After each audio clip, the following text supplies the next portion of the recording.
All right, welcome, friends. I'm excited to welcome you back to the first interview in our Shift series for this new year. I feel so grateful and so blessed to be here today with a man whose work and whose mind and whose heart I respect so very much. This is Dr. Cowan of San Francisco, and he has, talk about multi-passionate. He has so much that he could tell us about in terms of the ways in which he's bringing shift forward into the conversation of health and wellness. I was first introduced to his work years ago when navigating my own health challenges, and went to see Dr. Cowan myself in San Francisco.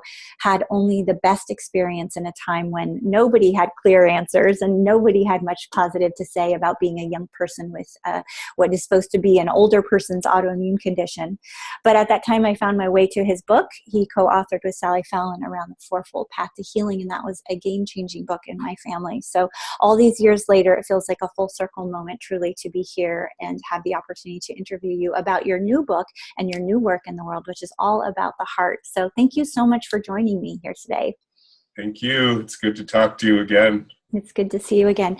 So would you be open to introducing yourself and telling us a little bit about how you came to be doing the work that you do in the world? Okay. So, this book that you're referring to called Human Heart, Cosmic Heart, I would say, fortunately or unfortunately, does have a little bit of my biography in it. Okay. So if people are interested, but it was a situation where I was sort of knew I was kind of being groomed to be a doctor as I grew up, but basically didn't like it because I didn't like the way they thought or who they were. So I tried to do anything else, mostly gardening. I really liked that, but nothing really worked. And then I happened to run into anthroposophy and the work of Rudolf Steiner, and I realized that the doctoring that I didn't want to do was not the only way that a person could be a doctor. Yeah. And this other way was very interesting, fascinating to me. So even before I went to medical school, which is now over 40 years actually, I was interested in doing it another way. And so basically ever since then, I've had, small family practice and have been trying to figure out, how to help people outside of the usual medical system, because it just is so poor that I can hardly imagine why anybody would want to be in it, but apparently they do. So. Do you experience a lot of pressure for being someone who's willing and open to talk so openly about doing it another way? I mean, not so much, because I'm kind of a hermit by nature, and so I don't have. I have very little contact with the medical system, which is the way I like it, and my contact is with friends and with patients. Beautiful. So not so much other doctors. Lately, because of this whole heart initiative, and part of the initiative is to train other doctors to treat heart disease in another way, I actually speak to about 3 to 10 doctors a week on how to use the medicine that I wouldn't say inaugurating, because that's not even close, but maybe resurrecting. So I've had a lot more contact with other physicians and other doctors and medical professionals in the last year than probably in the previous 35 years. Amazing. So you're coming out of your hermit shell a little bit. A little bit. I don't really like it, but I do it. Begrudgingly stepping forward. Well, I'm curious to hear what the response has been from those that you've connected with, but why don't we tell people a little bit about this resurrection, this kind of groundbreaking new thinking around the heart. Tell us what that is and what the premise of the book is. So there's basically 3 parts of the book. One, like I said, is my story, which I'm not going to talk about anymore here. The second one came from a quote from Rudolf Steiner, which I heard probably 35 years ago and never really had adequately explained. And it was basically that Steiner said, number 1, there is no way the heart is a pump. And number 2, if we don't understand that the heart isn't a pump, then we will never be able to progress as we should as human beings, which is a pretty big statement. Yeah. And it's also interesting and kind of odd because one could think, what possible difference does it make whether one thinks the heart is a pump or not, as far as how you go as a human being? So that was this place to start. And now, 35 years later, I can tell you that as far as I can see, he was absolutely correct. And it's one of the most important things a human being has to understand in order to go about life in the right way. So that's what the second part of the book.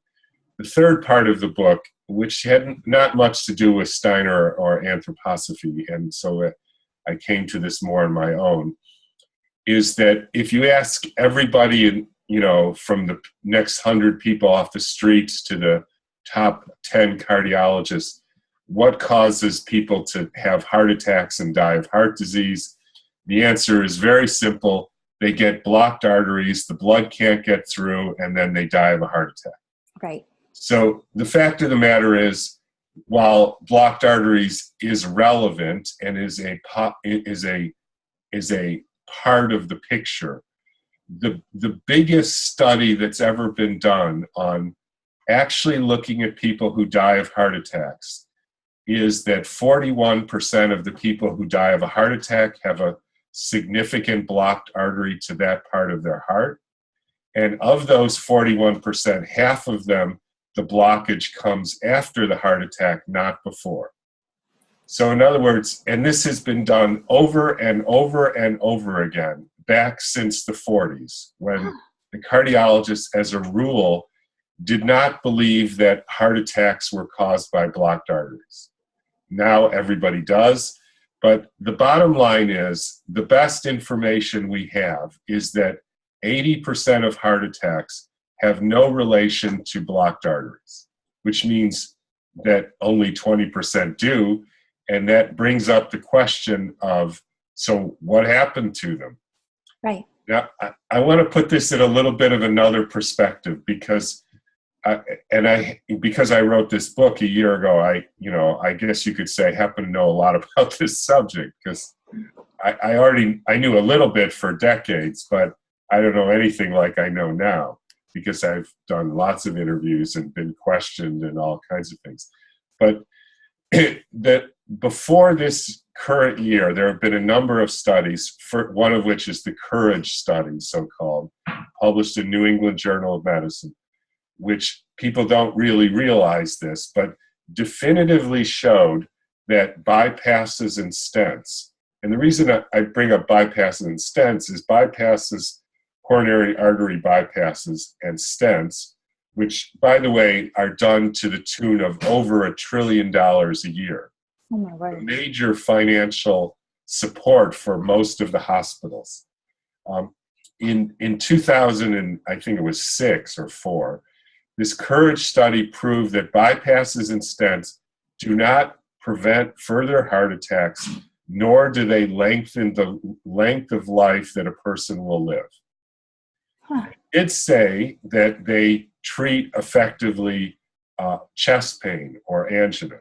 In other words, if you have chest pain, you get a stent, it will relieve your chest pain, but it won't prevent you from having a heart attack, and it won't make you live longer.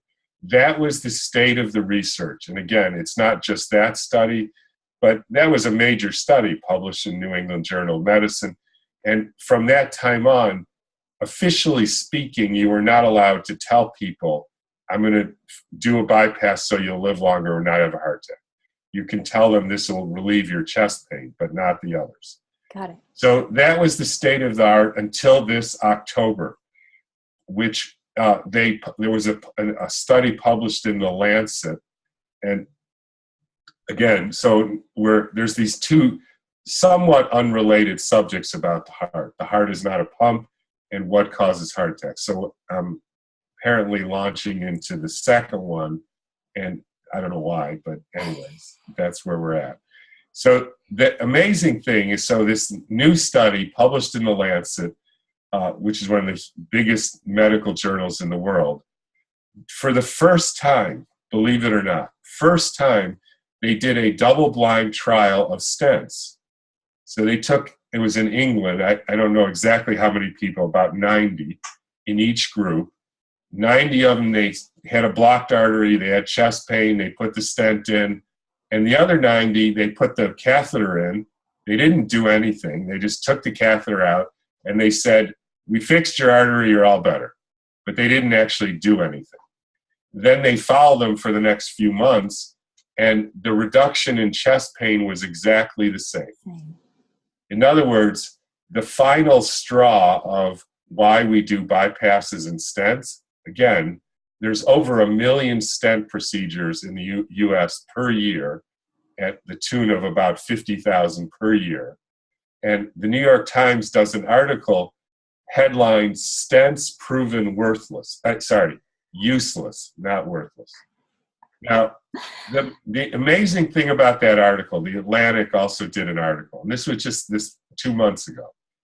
They did an article on this, and they interview a cardiologist at UCSF, where I live, one of the most prestigious institutions in the world, especially around heart.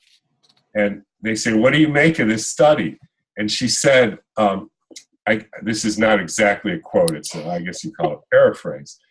Well, this will help cardiologists and patients realize that coronary plaque is not the disease, that coronary artery heart disease is a diffuse systemic disease of which plaque buildup is only one manifestation of.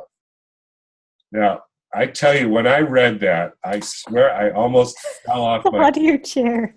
Because, first of all, I've been saying that for a decade. This plaque, that's the reason bypasses and stents don't work. Right. It's because the disease is not plaque. I could get into what the disease is, but it's not plaque. And for a cardiologist to sort of imply, oh yeah, we've been telling people this all along, I can't tell you how nuts that is. Right. That's exactly, they say, you have chest pain, we do an angiogram. By the way, people who have angiogram stents and bypasses, on average, it depends which study you look, have about a 3% death rate per year. People who don't do an angiogram, stents, or bypasses, essentially the same condition, have about a 1% chance of dying per year. So just having those procedures puts you in a higher category. Anybody who wants, I can give them exact references for that. I know this field. Yes. So my point is, that's exactly what they haven't been telling people. They say you have a blocked artery, you fix it, you're all better.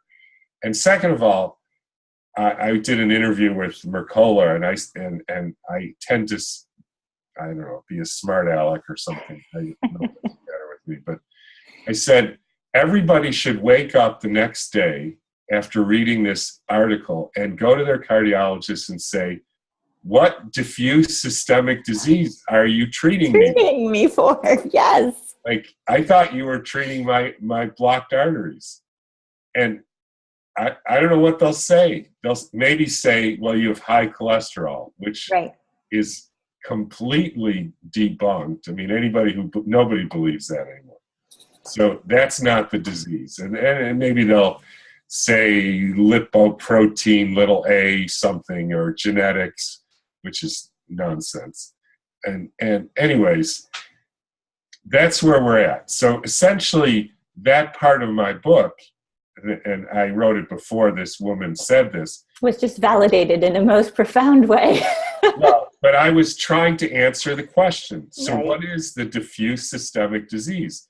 I mean, I spent, 50 pages trying to hash that out. What happens to these people? Because it's not just they have a blocked artery. That doesn't explain the whole picture that you see. So, and once you understand what this diffuse systemic disease is, and I'm not necessarily saying I have that entirely correct. I think I do, but I don't know. Turns out a medicine comes from a plant that has been used for approximately 150 years in Western herbology, was the main medicine in Europe for 50 years, which addresses very carefully each of those major reasons why people have heart attacks. And so I've been using that for about a decade, and that's now what I'm teaching other people to do. And, I set up a system where you can only get it through working with some other practitioner, so that practitioners get it, they give it to their people, and then they give me feedback on what happens. So I can write articles and publish stuff and try. Is this mistletoe? Is this the mistletoe plant? No. No, okay. It's called strophanthus. Strophanthus, okay. And the active ingredient is called G-strophanthine or wabaine. And wow. We could get into what it actually does, or people can read the website that I created to talk about this. Oh, I have no doubt we're kicking off a lot of Google searches with this interview for sure. So we're going to want to make sure people get links to that article on the website. So just to take a step back, because I do actually want to hear the picture that you see forming before you of what this diffuse systemic disease looks like. But let's also go back to, for most of my audience, your point number 2 is going to be the first place that they get their mind blown. It's going to be, if the heart is not a pump, then Dr. Cowan, what is the heart? Right. Or I would actually say that, not to correct you, but the better question is, if the heart is not a pump, then how does the blood move? There you go. I'll take it. Once you know how the blood moves, you can start to understand what the heart is doing there. Okay. But let me explain or put doubt in people's mind that the heart is a pump. Okay. And of course, whenever you do this, you have to be very careful about the wording, because it's very specific what I mean. Mm-hmm. When I say a pump, I mean a pressure propulsion device. Mm-hmm. In other words, if you think of the blood as a fluid, which it is, and it's in tubes, and the standard cardiology explanation is the walls of the heart squeeze, and that creates enough pressure to propel the blood around the body. That's what I mean by a pump. And so my thesis is that can't possibly be how it works. So why? Well, first of all, the heart is an approximately 1.1 pound organ with very thin walls at certain places and thick walls at other places. Totally unlike any pump that otherwise exists, because the outflow or the exit of the so-called aortic valve is opposite the apex of the heart, which is essentially one muscle layer thick. Right. So how you could get a pump that's 1.1 pounds to push very sticky, viscous fluid around a system of tubes that's actually end to end 3 times around the earth. So think of that. If you put the blood vessels end to end 3 times around the earth, if you put them side to side, it would cover a football field. So to think that you could generate the pressure to propel this sticky fluid with stuff floating in it, like red blood cells, platelets, white blood cells, all the way around the body and then back, is frankly preposterous. Now, actually, it's worse than that, because if you look at the circulation, if you look at the velocity, so you're now using what's called Bernoulli's principle, which is has to do with how fluids flow in tubes. The maximum speed of the blood moving is at the heart, and then it goes down. It goes through the aorta, down to the arterioles, to the capillaries, where the blood and gases the food and gases are exchanged. The whole time that happens, it's slowing down, and then at the level of the tissues, where the capillaries, which are these one cell thick tubes, you offload oxygen and food, and you pick up carbon dioxide and other waste products. The blood has to stop there. It's a bit like if you're taking a bus from San Francisco to New York, and halfway through in St. Louis, you offload some passengers and get other ones on. So you can't just be whizzing by St. Louis. You have to slow down, let the gases go off, pick up the waste products, and go back. So you mean to say, and I don't mean you, but I get it. Yep. that you're going to pump this 1 pound organ through all this. It's going to slow down and slow down and slow down, and then it's going to stop, and then it's going to get back going again. And the entire motive for the movement comes from the pump. That's like saying, I can tell you, if I need to get to New York and I get on a bus in San Francisco and they tell me there's not going to be an engine in the bus in St. Louis and it's going to stop, I'm not getting on the bus. Right.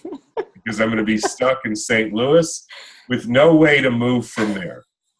That's not good.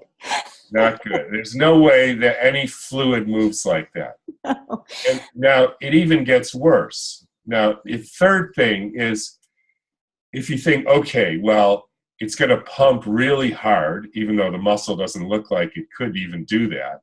And some people have estimated, in order to move that fluid, it would take about 150 times the energy generated than the heart actually can generate. Okay. So let's say it can do that, and somehow it can push all this fluid around the whole thing. So then you look at the outflow. So it comes off of the aortic valve, and it goes immediately into something called the aortic arch, which is like a McDonald's arch. Now, when you look at the blood going through the aortic arch, when you're in, I think this is going to be visual, right? Mm-hmm. So you see, it's like this. Mm-hmm.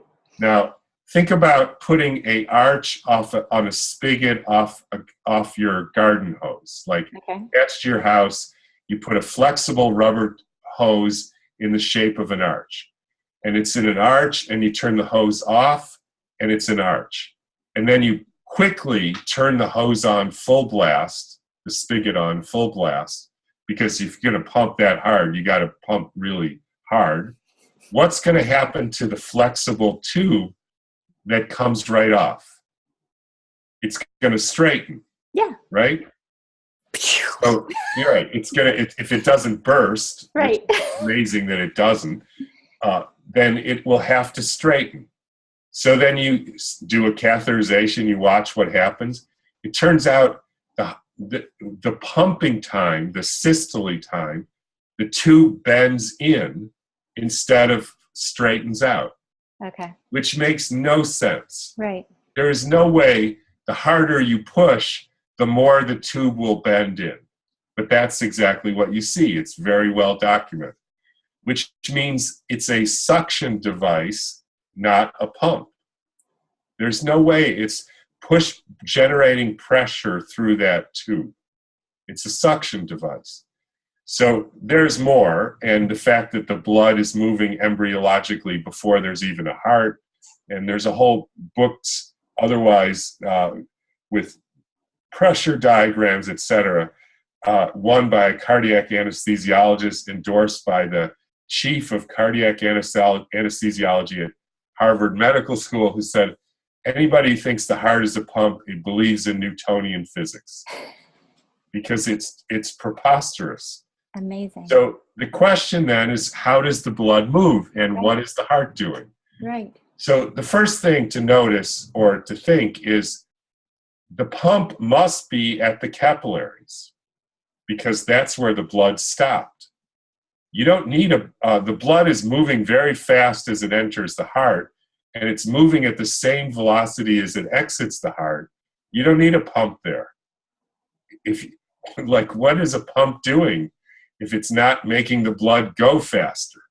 But if the blood stops or almost stops at the capillaries, you better have something to get it going again.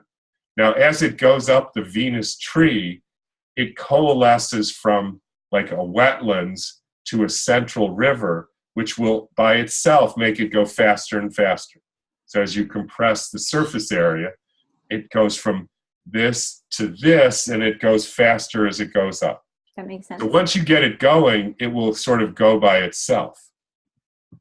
So how does it get going? So for this, you need to understand, not you, but anybody needs to understand the anomalous properties of water. So here's another, what they call in Yiddish, Bubamisa. We're told that matter exists in 3 phases: solid, liquid, gas. Right. I was told that in medical school, and that all the liquid, the water in a cell is in a liquid state. So I used to be an ER doctor, make money and moonlight, and I saw people shot and bayoneted and stabbed. And since 70% of their cells were water, I thought they would have a geyser of water squirting out of their leg. You know how many times I saw water squirting out of somebody's leg? 0. Because there's no water in there, even though you can prove that 70% water. And then I asked the same question, what phase is Jell-O in? Well, it's not ice, it's not water, and it's not steam. And the problem is there's a 4th phase of water. There's a book written called The 4th Phase of Water by a engineer scientist named Gerald Pollack, and I stole a lot of ideas from him, I must admit. Whenever this water forms into a gel, it creates a negative charge. And it forms just by the nature of the interaction of proteins and water. So you put a protein like Nafion in water, and it'll form a negatively charged gel phase next to the protein. And that, by definition, pushes positive ions, protons, into the liquid phase. Now, if you think about that, a capillary is a rolled up, highly hydrophilic protein that forms a gel that, by the way, protects the vessel. And that gel is negatively charged, and it squishes, which is a scientific term, the protons into the middle in the liquid phase. The protons, negative, positive charged protons, repel each other and start moving the water. It's exactly how the sap moves up in a tree. Right. There's a tube, there's a gel formed, the gel separates the charges, creates a negative gel and positive dissolved in the liquid. The liquid part flows, the gel part is static, and you get flow of any liquid, including blood, with no energy needed. And that's important because this other system of pumps and, you need all these mechanical contraptions which use an enormous amount of energy, and it's the paradigm that modern society is in. We need all this energy to do anything, right? Which is frankly destructive and nonsensical. Right. And all you really need is water and proteins, which are easy to come by. The water moves by itself, and then it moves up, and by coalescence, it goes faster and faster. And what happens in the heart? The heart stops the blood. It's an impedance device. Why does it stop the blood? It stops the blood, and then it converts it, because of the unique shape of the water, into a vortex.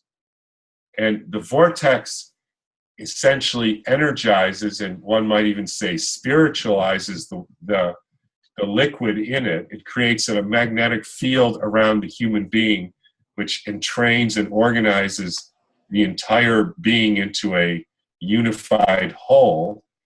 And believe it or not, within the big vortex, and actually the first one to say that's what the heart does was Leonardo da Vinci. Really? This has now been looked at by researchers at Johns Hopkins who have conclusively shown that the heart is a vortex-creating device. Now, amazingly, inside the big vortex are little vortices, and there's an article on my website that shows this.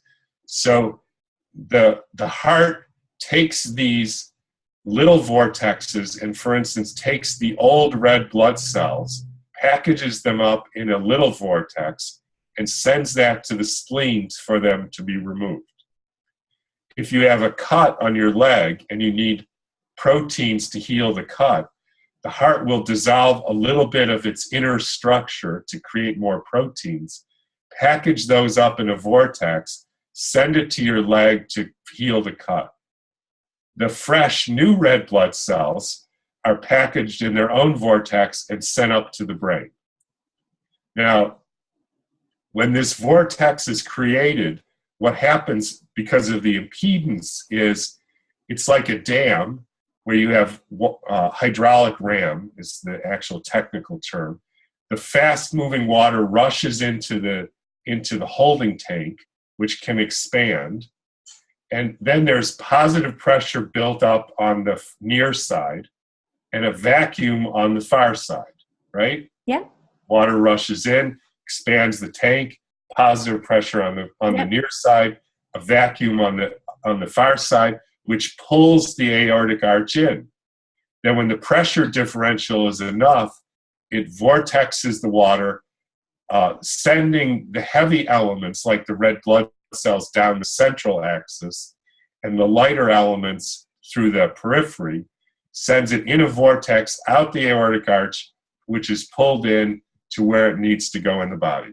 That's how the circulation works. Amazing. I am 100% sure of that. And whether anybody believes it or not, it's up to them. Well, I got full body chills at least 3 times as you were walking through that, which is always my spiritual indicator of truth being spoken, even though it's kind of mind-blowing truth. It absolutely feels absolutely dead on, especially this sense of the parallels between the gel to water state and the cambium layer of a tree, and knowing that we can somehow believe it and intellectualize it when we think about how liquid exchange happens in a tree, but not somehow cross the cognitive dissonance of how that is the same process going on in the body. It absolutely speaks as truth. I also think that as an energetic healer and as an intuitive, one of the mysteries for me has been the relationship between a person's auric light and their general life force and vitality and this heart light that I see.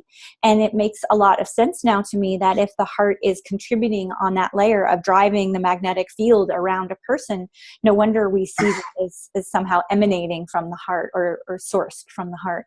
Yes. I'm guessing that this point 2 in your book bridges between Steiner's quote and your philosophy of what heart disease is, if it is this diffuse systemic disease and not, in fact, the acute blockage of arteries. So it's probably a yes and is what I'm hearing you say. It probably has something to do with our blood and what we're moving in our blood, and also potentially a spiritual evolution of the collective that's going to go through this phase of realizing that the strictly masculine doing more, taking more energy is not where we're headed in understanding ourselves and our evolution as a species. We're moving to a place where we understand more of the divine feminine, of the passive, of the way in which I love water. What a perfect example that water itself would be driving this process by moving between these states. So what is the real answer? What is the diffuse systemic disease in your mind? Yeah, I mean, there's a lot of answers in all those, and I talk about, why we connect the heart with gold, and why we connect the heart with the sun, and why we connect the heart with love, and all that has to do with it. When I talk about heart disease, I flip into more of a technocrat mode, Okay. because I'm also speaking to doctors, cardiologists, and sick people. And so all that. So number one thing is it's the flow of the blood. Right. The flow of the blood comes because of connection with the sun and the earth and water and all that. So that's for Tell sure. me the moon is in there too, Dr. Cowan. And the moon is in there. Okay, good. So it's all that. Okay. But the bottom line for heart disease is there's essentially 3 factors. One is we now know with heart rate variability testing that almost everybody who has a heart attack has a lowered parasympathetic tone. Okay. We have an autonomic nervous system, fight or flight, or rest and digest. And we live in a sympathetic culture where it's all stress and Right. And that it's not so much sympathetic overactivity as lowered parasympathetic tone. Interesting. Okay. So that's Makes number sense. 1. Number 2 is the heart, the blood supply of the heart does not come through these 3 arteries. It comes through a network of capillaries. And if people don't believe me, there's a website called Heart Attack New, Okay. That's heartattacknew.com. Okay. Brilliant guy I know, Dr. Soroka. If you go to watch the video and go to the frequently asked questions, riddle solution figure 1, I've seen it 20,000 times. It shows you a picture of the blood supply to the heart. It's a rich capillary network, so that any one place gets blocked, it's no big deal because the heart has its own bypass. In other words, the heart is not so stupid to put all its eggs in 3 baskets. If you get a blocked artery, you're finished. That's ridiculous. And one of the evidence of this is I have people all the time. The guy, like 50-year-old guy, has chest pain walking up a hill, goes to the cardiologist, he does an angiogram, he says you have a 95% blockage, and if you block anymore, you're going to die of a heart attack. I've heard that story, I don't know how many hundreds of times. I've been on that personal journey with a close friend in the last year. Yes. So the first question to ask is, if it's true, like they say, that all the blood flow comes through these 3 arteries, and you have 5% blood flow, how the hell did you walk up that hill? Right. Yeah. And then second of all, you mean to tell me that if you go from 5% to 3%, you're going to die? Right. As if 5% is any different than 3%. Right. Great. They're already 100% blocked. Right. No blood flow going through that. And the worst the guy has is he didn't feel so great walking up a hill. Why is he even alive? And that's the fallacy of that. That tells you right there that there is another way for the blood to get to the heart. Now, this is called the microcirculation, and we know that eating a high sugar diet and stress and smoking, diabetes, electromagnetic field effect, you name it, all these things have a negative effect on your microcirculation. So that's the second. Okay. The third one is the pathway that all chest pain and heart attacks happen is through lactic acid. So if you exceed your capacity of your mitochondria to generate fuel, you have what's called a glycolytic shift, which is well worked out in cancer medicine. So, and if you run too much, your leg can't generate, the muscles can't generate enough energy, you go anaerobic and you build up lactic acid and then you get cramps. Same thing happens in your heart. If you don't have good mitochondrial function for all kinds of reasons, radiation, bad diet, you name it, lots of things. You do this glycolytic shift, you build up lactic acid, and that causes pain in the heart. The reason why we have heart attacks and not spleen attacks, even though the spleen artery gets blocked with plaque, is that spleen can stop and your leg can stop and your heart can't. Mm-hmm. So the lactic acid continues to build up. It acidifies the tissue. That causes the calcium to be unable to get into the cells. So the heart can't move, which is what you see on stress tests and echoes and thallium tests. And that creates pressure in the vessels. They break off pieces of clots, which is why you see 50% of people have a blocked artery after the heart attack, not before. And the whole tissue becomes metabolically acidotic, and that causes necrosis of the tissue, and then that's a heart attack. And the reason I say these is this medicine, strophanthus, has a number of effects, but one is it supports the parasympathetic nervous system. 2, it supports the microcirculation. And 3, it converts lactic acid into pyruvate, which is used as a fuel by the heart. So it breaks this cycle without which you can't have either angina or a heart attack.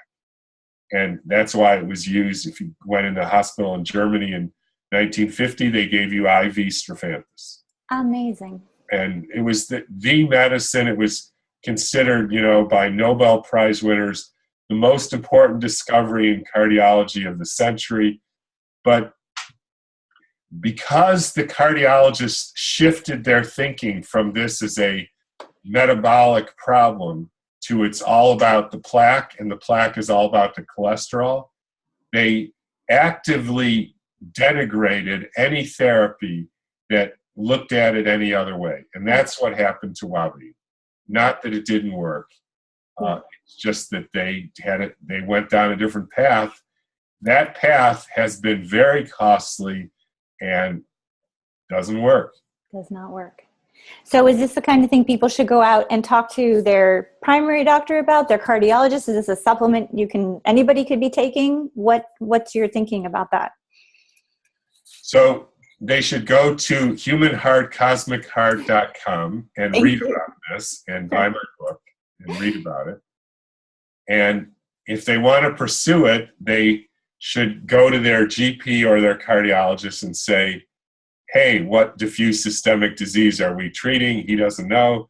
Well, here's this guy, he says it's this, and he says this medicine will do it. What do you think? And one of two things will happen. He'll either say, I never heard of it, or that's a horrible poison. You don't want to do that. He doesn't know a thing about it. He's never seen one person do it. He heard about Wabiine somewhere back in 1826 or so, but he doesn't know a thing about it, and that's what they say anyways. You say, okay, could you read this? It's from PubMed, conventional research on the use of Wabiine for preventing, treating heart attacks. No, I'm not going to read that. So at that point, you can do whatever you want. But one thing is to find somebody who will contact our practice. Okay. We do this sort of free 15-minute every week. I do it now, webinar where I teach people how to do it, where to get it, and then your practitioner can monitor you.